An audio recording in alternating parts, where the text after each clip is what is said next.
मैं Rose Oraon, assistant professor, department of history, Ramgarh college, Ramgarh, Vinoba Bhave university से इतिहास विषय के अंतर्गत हुमायूं की प्रारंभिक कठिनाइयों के बारे में जानकारी दे रही हूँ। हुमायूं बाबर का ज्येष्ठ पुत्र था।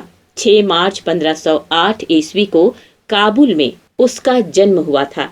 उसकी माता का नाम माहिम सुल्ताना था। बाबर के हुमायूं के अलावा अन्य 3 पुत्र कामरान, अस्करी और हिंदाल थे। हुमायूं ने युवावस्था में अरबी, फारसी और तुर्की भाषाओं का अध्ययन किया था। उसे गणित, दर्शन शास्त्र, नक्षत्र शास्त्र, विशेष रूप से फलित ज्योतिष में रुचि थी। वह साहसी और शूरवीर सैनिक था। 18 वर्ष की आयु से हुमायूं ने युद्धों में भाग लेना प्रारंभ कर दिया था। उसने पानीपत और खानवा के युद्ध में मुगल सेना का संचालन किया था। बाबर उसके निर्णय शक्ति, सतर्कता और दृढ़ता से प्रभावित हुआ था। बाबर ने उसे हिसार, फिरोजा और संभल जागीर के रूप में प्रदान किया था। खानवा के युद्ध के पश्चात उसे बदख्शां का गवर्नर नियुक्त किया गया था। इस पर हुमायूं 2 वर्ष 1527 ईस्वी से 1529 ईस्वी तक रहा। 1530 ईस्वी में बाबर की मृत्यु के बाद दिसंबर 1530 ईस्वी में वह सिंहासन पर बैठा। हुमायूं ने एक कठिन परिस्थिति में दिल्ली की गद्दी को पाया था। दिल्ली का ताज उसके लिए कांटों की सेज प्रतीत हुई। उसके सामने अनेक जटिल प्रश्न थे। पूर्व में अफगान सरदारों ने मुगल साम्राज्य के विरुद्ध विद्रोह का झंडा खड़ा कर दिया था। पश्चिम में बहादुर शाह, जो गुजरात का शासक था, अपनी शक्ति का विस्तार कर रहा था। बाबर ने हुमायूं के लिए जो साम्राज्य विरासत के रूप में छोड़ा था, वह अस्त व्यस्त था और उसमें राजनीतिक एकता का अभाव था। केंद्रीय कोष पूर्ण रूप से खाली था। हुमायूं के अपने सगे संबंधी, यहाँ तक कि उसके भाई भी उसके रास्ते में निरंतर रुकावट डालने के लिए तत्पर थे। हुमायूं अपने शासनकाल के प्रारंभ से अंत तक अपनी इन्हीं कठिनाइयों को सुलझाने में उलझा रहा। हुमायूं को राज्यारोहण के बाद आंतरिक, बाह्य और व्यक्तिगत कठिनाइयों का सामना करना पड़ा। हुमायूं के समक्ष अनेक प्रारंभिक कठिनाइयां उपस्थित थी। पहला, विशाल साम्राज्य। हुमायूं ने उत्तराधिकार के रूप में एक विशाल साम्राज्य प्राप्त किया था, जो मध्य एशिया में आमू नदी से उत्तरी भारत में बिहार तक विस्तृत था। लेकिन इस विशाल साम्राज्य की आधारशिला दुर्बल थी और इसमें आंतरिक रूप से संगठन और शक्ति का अभाव था।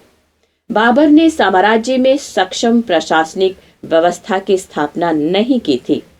हुमायूं को असंगठित राज्य उत्तराधिकार में मिला था, अतः अपने विशाल साम्राज्य को संगठित कर वहां सक्षम व कार्यकुशल प्रशासनिक व्यवस्था स्थापित करना था, जो वह नहीं कर सका।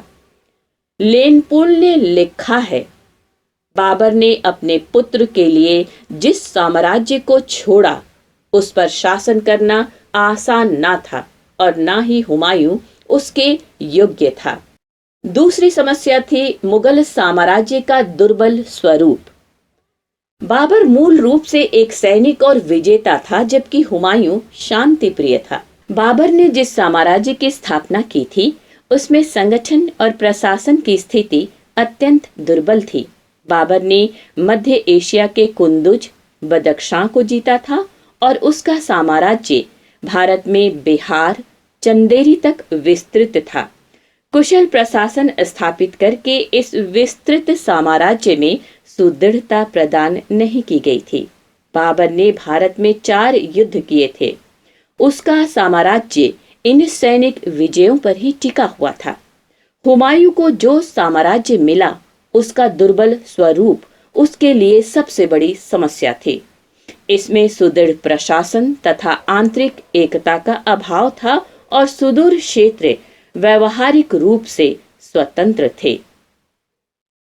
हुमायूं के सामने तीसरी समस्या थी वह थी हुमायूं के भाइयों की। उत्तराधिकार नियम के अभाव के कारण हुमायूं की कठिनाइयां अधिक बढ़ गई थी।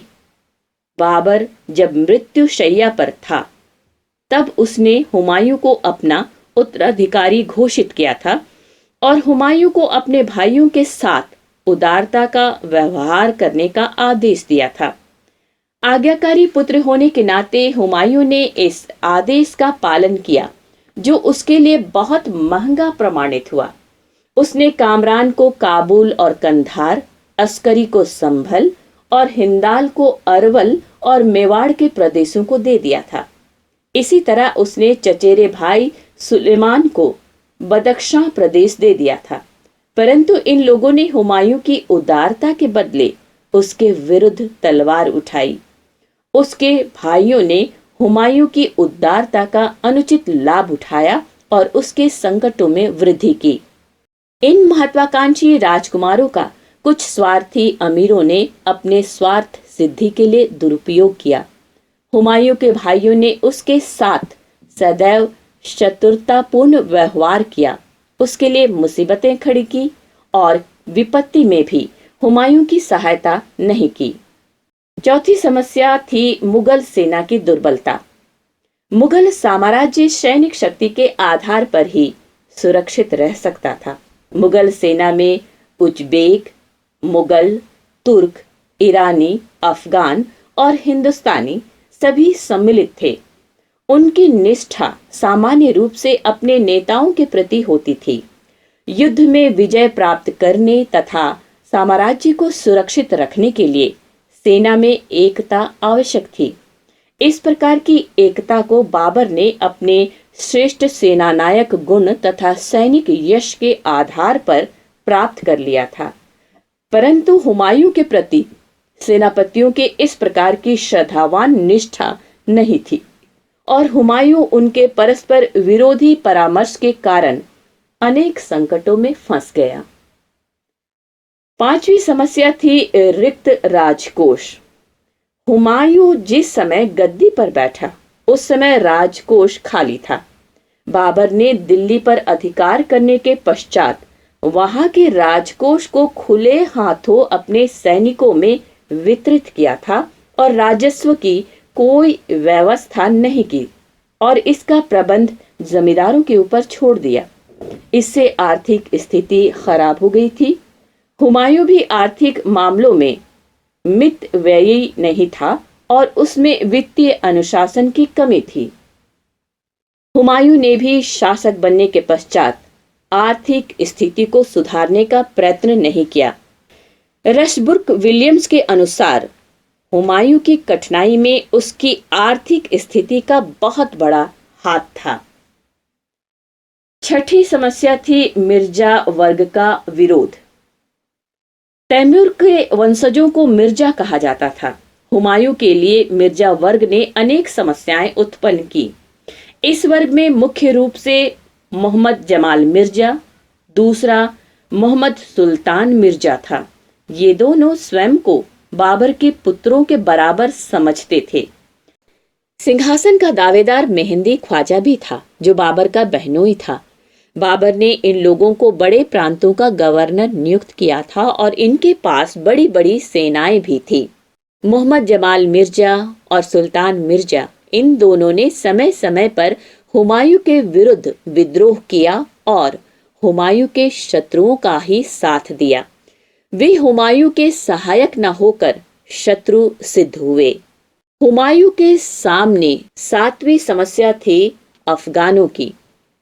बाबर ने पानीपत के युद्ध में तथा बाद में खानवा और घाघरा के युद्ध में अफगानों को परास्त किया, किंतु अफगानों की शक्ति बाबर के शासनकाल में पूरी तरह से कुचली नहीं गई थी। ये अफगान सरदार हुमायूं के प्रबल शत्रु प्रमाणित हुए। दिल्ली की गद्दी पर अभी भी अफगान सरदार अपना हक समझते थे। भारत की जनता भी उन्हें ही अपना शासक समझती थी। इन परिस्थितियों का लाभ उठाकर अफगान सरदारों ने पुनः अपना सर उठाना प्रारंभ कर दिया। साम्राज्य के अंतर्गत अनेक अफगान सरदार दिल्ली की गद्दी पर अपना अधिकार समझते थे और उसे जीतने के लिए प्रयत्नशील हो उठे। इब्राहिम लोदी का भाई महमूद लोदी ने दिल्ली की गद्दी को प्राप्त करने की महत्वाकांक्षा को प्रदर्शित किया। बिहार में शेर खां सूर, बंगाल में नसरत खां तथा मालवा और गुजरात में बहादुर शाह अफगानों की शक्ति के एकत्रीकरण एवं विस्तार के लिए निरंतर प्रयत्नशील थे। इसी तरह से आलम खां जैसे घायल अफगान सरदार भी मुगलों के घोर विरोधी साबित हो रहे थे। ये सब के सब अफगान सरदार हुमायूं के प्रबल विरोधी हो गए थे और इसका सामना करना हुमायूं के लिए सहज नहीं था। 8वीं समस्या राजपूतों की थी। बाबर ने खानवा के युद्ध में राणा सांगा को परास्त करके राजपूतों की शक्ति को चकनाचूर कर दिया था, किंतु राजपूत धीरे धीरे संगठित होते जा रहे थे। इस बार राजपूतों का नेता राणा सांगा का पुत्र रत्न सिंह था, जो मुगलों को भारत से निष्कासित करने के लिए दृढ़ संकल्प किए हुए थे। इसके अतिरिक्त हुमायूं के सामने बाह्य कठिनाइयां भी थी। हुमायूं के समक्ष आर्थिक कठिनाइयों के अतिरिक्त बाहरी संकट भी थे, जिसके कारण उसकी स्थिति संकटपूर्ण हो गई थी। बाबर ने उत्तर भारत की 2 प्रमुख शक्तियों से युद्ध किया था। उसने अफगानों को युद्ध में पराजित किया था तथा राजपूतों को खानवा के युद्ध में। लेकिन इन विजयों के बाद उसे चंदेरी और घाघरा के युद्ध को भी लड़ना पड़ा था। इन विजयों से भी मुगलों की स्थिति सुरक्षित नहीं हुई थी और हुमायूं को इन बाहरी संकटों का सामना करना पड़ा। हुमायूं के सामने व्यक्तिगत कठिनाइयां भी थी। साम्राज्य के आंतरिक कठिनाइयों तथा बाहरी संकटों का सामना किया जा सकता था अगर हुमायूं में एक योग्य सेना नायक, कूटनीतिज्ञ तथा प्रशासक के गुण होते। बाबर के गुणों ने उसे असीम संकटों पर विजय दिलाई थी। ये गुण थे निर्णय करने की शक्ति तथा अधिक दृढ़ संकल्प शक्ति। हुमायूं में इन गुणों का अभाव था। उसे अमीरों का विश्वास भी प्राप्त नहीं था। उसकी उदारता इस सीमा तक पहुंच गई थी कि उसके प्रति भय की भावना नष्ट हो गई थी, जो दृढ़ सुशासन के लिए आवश्यक थी। उसने युद्ध पर शांति को सर्वथा वरीयता दी और युद्ध की संभावना में भी शांति की खोज का प्रयास करता रहा। यह उसका अव्यवहारिक दृष्टिकोण था और इसका लाभ उसके शत्रुओं ने उठाया। हुमायूं की सबसे बड़ी दुर्बलता थी समय और स्थिति के अनुकूल कठोर नीति अपनाने में सक्षम न होना। यही कारण था कि उसने अपनी समस्याओं को अधिक जटिल बना दिया और स्वयं भी इन्हीं दुर्बलताओं के कारण बहुत कष्ट भोगता रहा। बाबर ने हुमायूं के लिए उत्तराधिकार में एक विशाल साम्राज्य छोड़ा था, जो आंतरिक बाह्य कठिनाइयों और व्यक्तिगत दुर्बलता के कारण उसके लिए कांटों का ताज प्रमाणित हुआ। आज के लेक्चर में बस इतना ही। मुझे उम्मीद है आप सभी खूब मन लगाकर पढ़ाई कर रहे होंगे। अगले क्लास में फिर मुलाकात होगी। सोशल डिस्टेंसिंग का पालन कर सुरक्षित और स्वस्थ रहें। धन्यवाद।